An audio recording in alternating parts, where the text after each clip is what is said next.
Welcome back, Shapeshifters. Today's episode is all about future-proofed skills for the purpose-driven creative. As the economic shifts continue to transform our life, today I'm going to teach you how to cultivate skills that will withstand any changes in the economy, that are going to support you in bringing your purpose and aligning it with fulfillment and lasting success.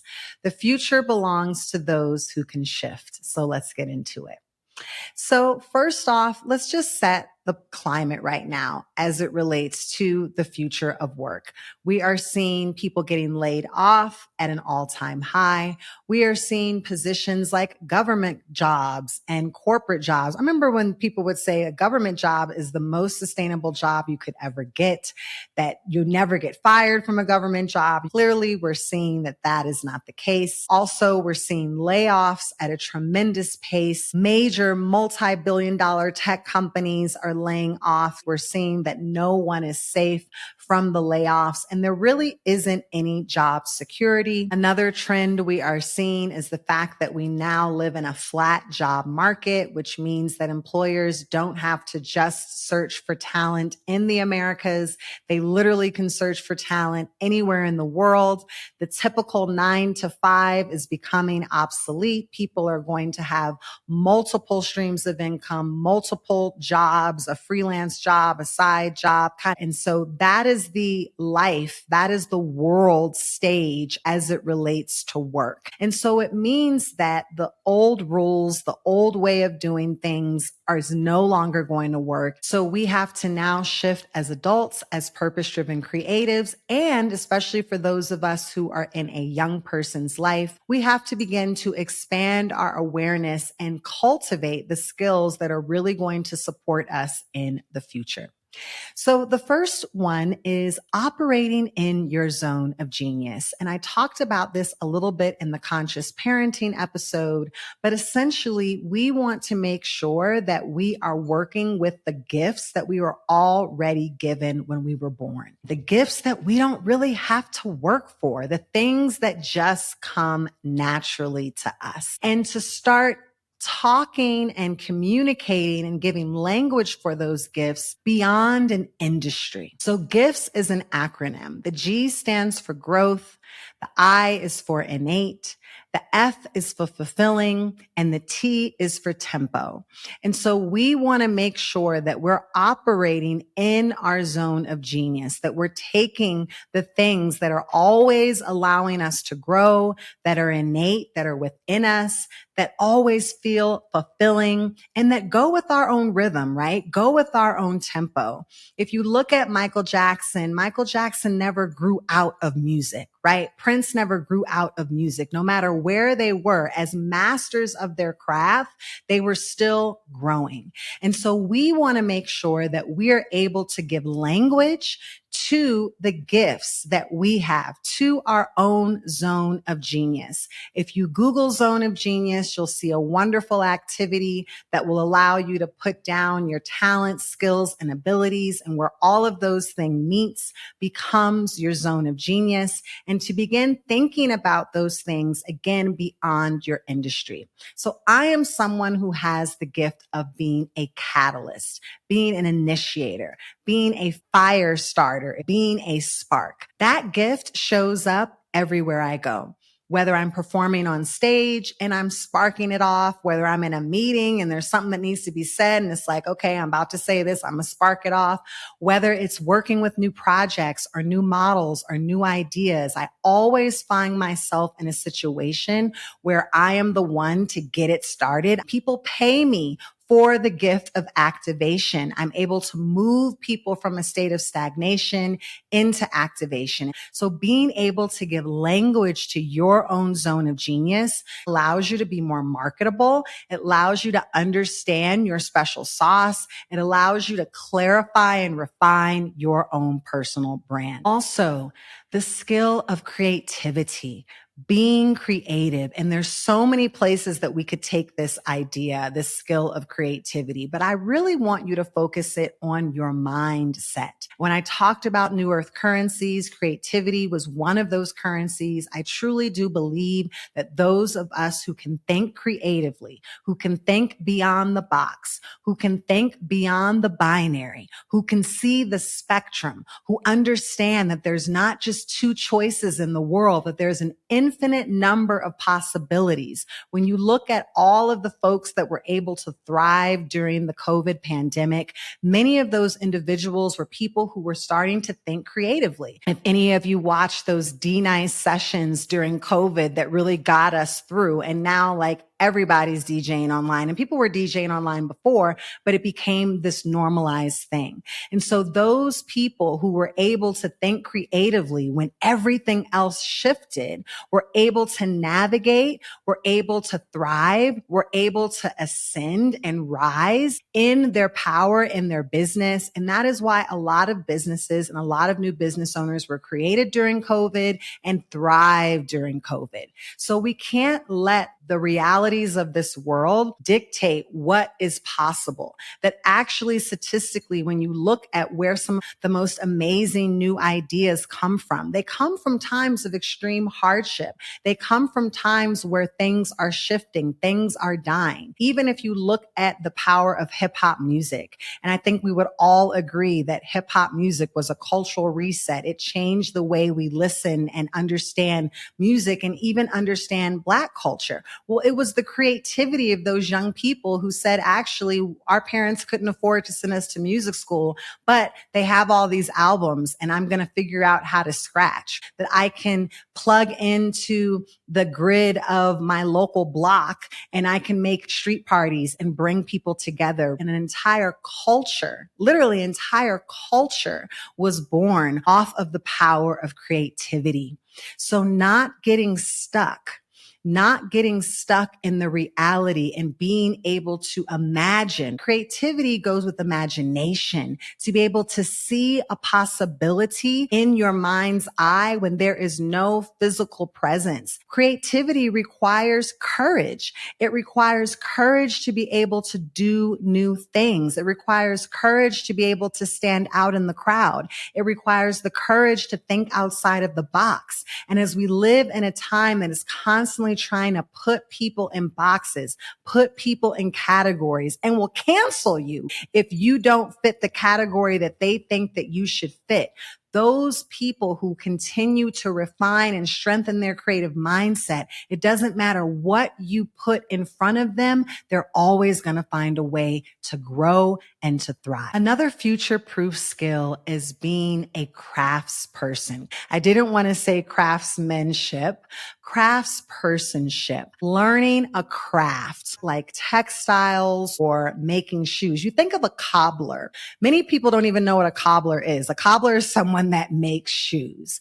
How many people do you know can make a pair of shoes? You can 3D print shoes. You can get shoes made in factories, but the person who literally can sit there and measure your foot, who can draw out the design, who can custom create a pair of shoes in a world where everybody else is using technology, is actually going to have a special niche within the economy, a special niche within the market. They can charge whatever price they want because they have something that no one else has. And you might say, yeah, Zakia, but it's probably going to be really expensive. Yeah, even better, because they are bringing a rare skill set into the marketplace gives them the ability to charge a premium. Even getting back into the trades, things like plumbers, construction workers. I know these aren't the sexiest jobs, but these are actually going to be future-proof jobs because you still need people to do things with their hands. So investing in a skill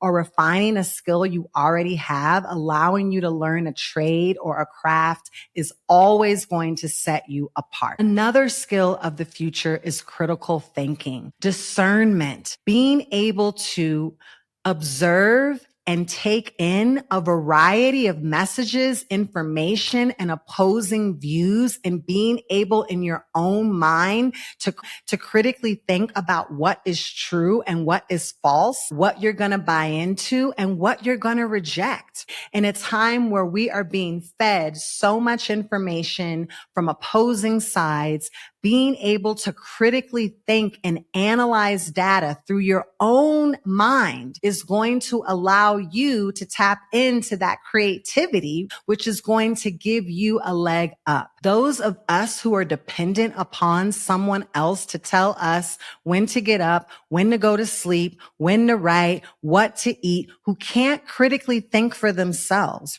Even when it comes to what you eat, every way of eating isn't for everybody. You've got to know your body, your system, what works for you and what works for others.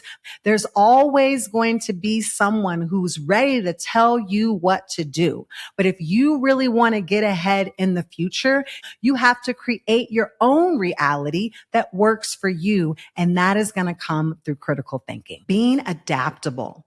Being able to adapt in multiple climates. I call it shape shifting, right? Finding your own momentum, being like water, being able to take the shape of any form. And I always use the example of COVID because COVID taught us how we had to adapt to not being able to go out the house, how we had to adapt to not being able to connect with those that we loved in the same cadence that we were used to. Adaptability is very different than being rigid, because some of us are still holding on to the same ways that we were living during COVID. Some people still don't want to come outside. Some people still don't want to be around other humans. Some people now can't even communicate with others because they literally adapted to a situation that they got stuck in.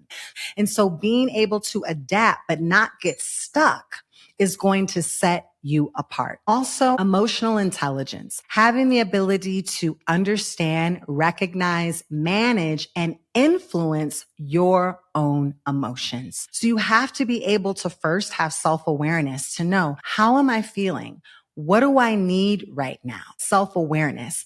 Then go into a place of self-management. What are the tools that I need to pull out? Do I need more water? Do I need breath work? Do I need to move my body? Do I need to not be around that person? Having the management skills and abilities in your toolbox to navigate and to shift those emotions into a way that is going to motivate you, that is going to inspire you, that is going to allow you to practice empathy, to understand where everyone else is coming from, but to still be able to communicate and be in the game. Shutting down your throat chakra and getting frozen in fight or flight mode. These are the things that keep us trapped. This is where disease starts growing in the body. This is where we start becoming stagnant. We start becoming more afraid. We can't get out of the trauma. We start cycling it over and over and over. So being able to build up your own emotional intelligence through self-awareness, self-management, and to alchemize those emotions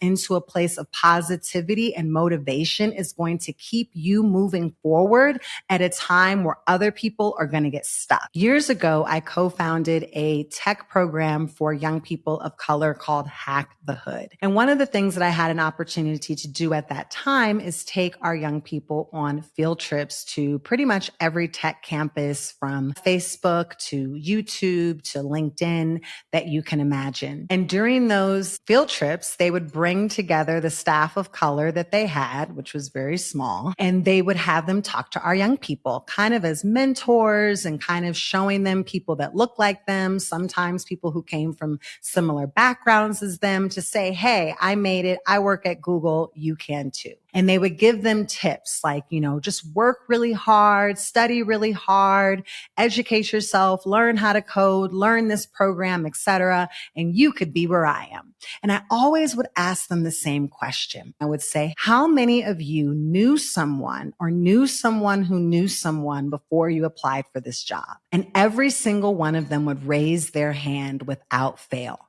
That even though they worked hard and even though they studied and even though they maybe got a college degree or some of them didn't get a college degree, what they all had in common was their social network led to them getting the position that they held. That there were many positions that these companies had that didn't even go online. They never promoted for them. They literally hired from within. And so it was very important that we imparted the skill set of building your social capital, building your social network, the power of apprenticeship, the power of mentorship, the power of finding other humans that are doing similar work than you and saying, hey, can we meet for coffee? Hey, I'd love to learn more about what you do. Hey, I'd love to share with you what I'm working on. Joining affinity groups, getting out of your immediate community. You know, some of the reason why so many Black youth get into entertainment and sports is because those are the professions that they see the most. And so if you only know what's possible through what you see, it's important that you get exposed to other worlds and other realities. I majored in political science and history from Rutgers University many, many moons ago, and I'm not doing any of that work. The fact that I call myself a doula of transformation, the fact that I host wellness retreats, the fact that I facilitate and I help organizations strategize and I do coaching for purpose-driven leaders and creatives. There was no job title per se that I could have gone to school to end up where I am. And yet every single part of my journey led me to exactly where I am. And so the reality is many of the jobs, the careers, the path that you're going to take, it may not even be created yet. And so we have to begin to recognize that all of the different aspects of who we are going to support us, but we're not going to be able to really get there if we don't expand our social network. And there is no other time in history that has been more easy to connect with people. And so I think that it's important to use things like technology to connect with people, but to the best of your ability, connecting with people in real life, face to face, building those relationships, taking time to maybe research conferences or meetups or affinity groups of other people who are on the same path as you. Also, pro tip, you could start one of those communities, and that can be a wonderful way to eventually market your services. Another skill that we have to begin thinking about is that of entrepreneurship. I don't believe that college is for everyone, but I would say if you're going to learn anything, learn business. Learn how to take your ideas and how to funnel them through business language and how to bring your offerings to the marketplace, to understand the climate, to understand who your customer is, to understand what the price points are in your given area of expertise, to think like a business person. And this is something that I have done even when I hold quote unquote full-time jobs. I still think of myself as an entrepreneur. Every person that I work with is a client to me. So having that mindset is going to allow you to be loyal to yourself in a time where we can see that no company is going to be loyal to you. I've seen way too many people get sick, burn out, not be able to continue work. And guess what? Work goes on without you. And here's another thing I've learned. There's always more work to do. There's never a time where the work is like finished. So you might as well pour into yourself, invest in yourself, because that is going to be a more sustainable game plan than giving your power to someone else. And lastly, technology. And people might say, but technology is taking all of our jobs. Well, technology is a tool that we can utilize to enhance our work. And if you have all of the other skills that I just mentioned, you'll be able to use technology to be a creator and to utilize it as a tool and something of agency rather than being dependent upon technology. The reality is technology is not going anywhere. Artificial intelligence is not going anywhere.